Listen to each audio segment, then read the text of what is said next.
The experiment was a success, but I fear our time is short.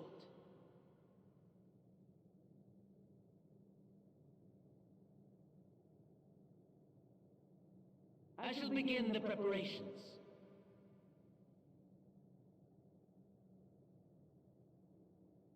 Now, it is time for you to awaken.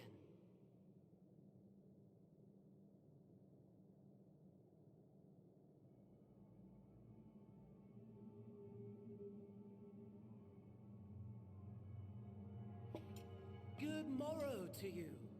Here, have a taste before it gets cold. Oh, but be sure to remove your helmet. Take a moment, too, to familiarize yourself with that borrowed flesh.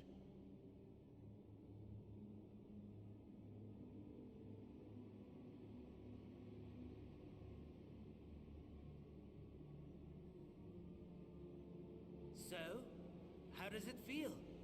I, for one, find those first moments within a new body to be most refreshing. We had a Magitech engineer by the name of Aulus to thank for this method of soul extraction and implantation. I believe the two of you met briefly in Alamigo. His was a rather sticky end, wasn't it? Thankfully, he was thoughtful enough to leave behind his mind-jack technology. I took the liberty of making some improvements and selecting you as my esteemed test subject.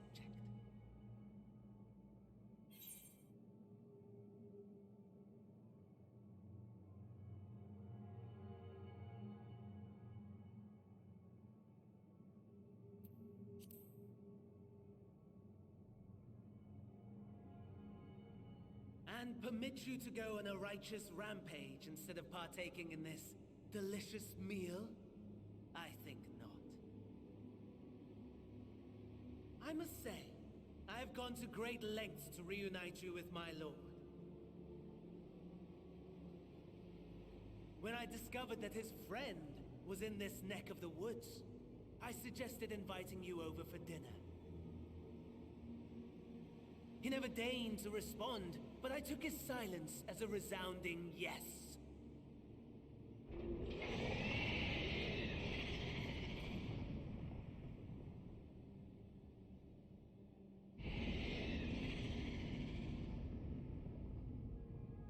Oh my!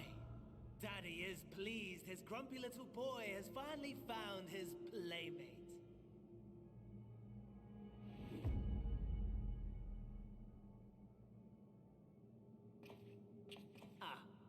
Exposition is in order. The Garlean Empire has long outlawed all forms of religion. No gods to worship, no risk of summoning. Brilliantly simple. But people being people must turn to something or someone in their hour of need. Who then? Why, His Radiance the Emperor, of course.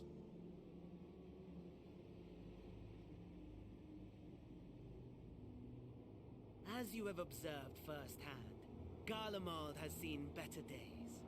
The legendary Solus Galvus, dead. Provinces near and far in open rebellion. Our bold new emperor assassinated. And that last one even sparked a civil war.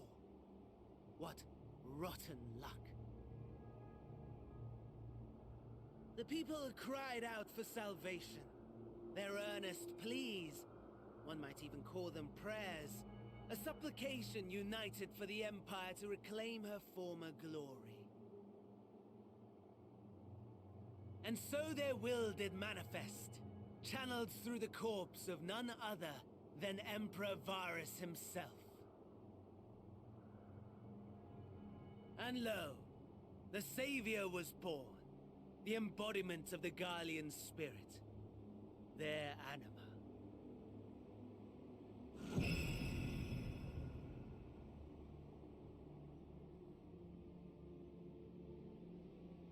It calls to its subjects, compelling them to take up arms and fight. And just as the wealth and power gravitate towards the Empire's capital, so too does ether from every corner of the globe. The towers with which you and your allies have been so preoccupied were created as an extension of Anima itself. An ingenious design. Would you not agree, my lord?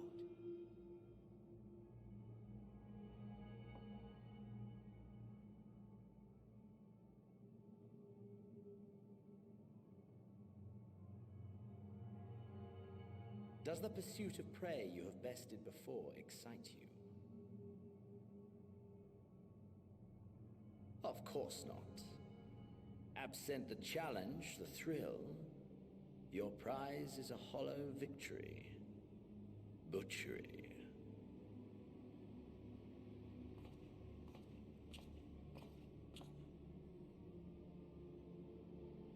Perhaps you think that to be the extent of my promise.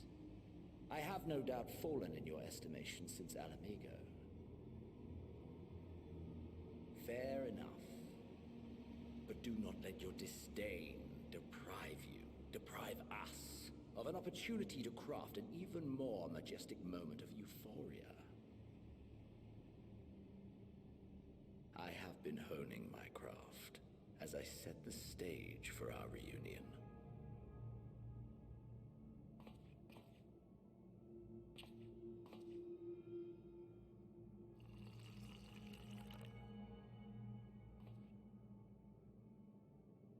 Wheresoever there is suffering and despair, you appear to fulfill your duty as defender of this star.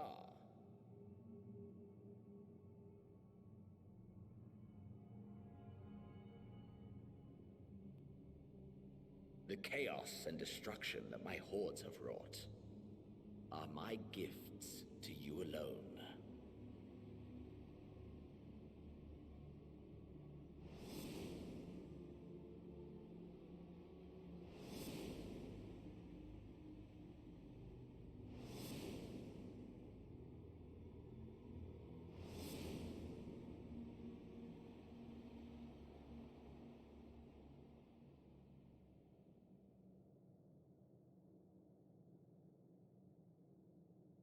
At a loss for words?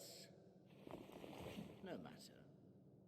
As you will learn, I have only just begun. Oh, will you not finish your meal? There is only one thing that can sate my hunger, and it would seem my friend has lost his appetite. I hoped this display of civility might prove an entertaining diversion, but clearly we are above such pretensions.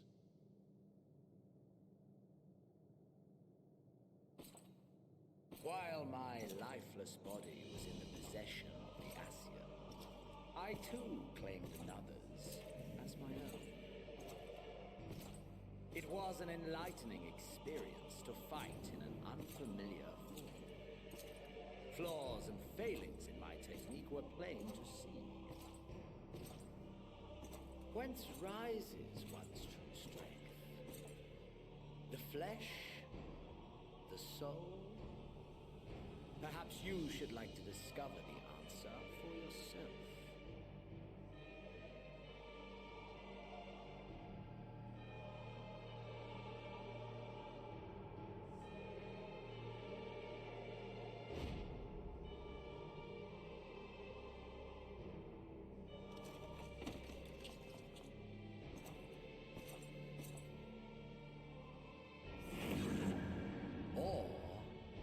Together.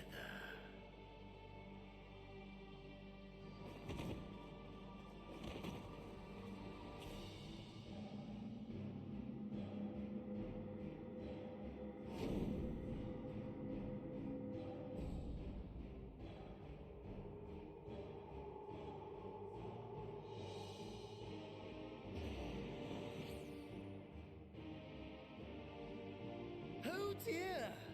Whatever would happen if my lord were to greet your friends as you? I shudder to imagine what carnage he would wreak.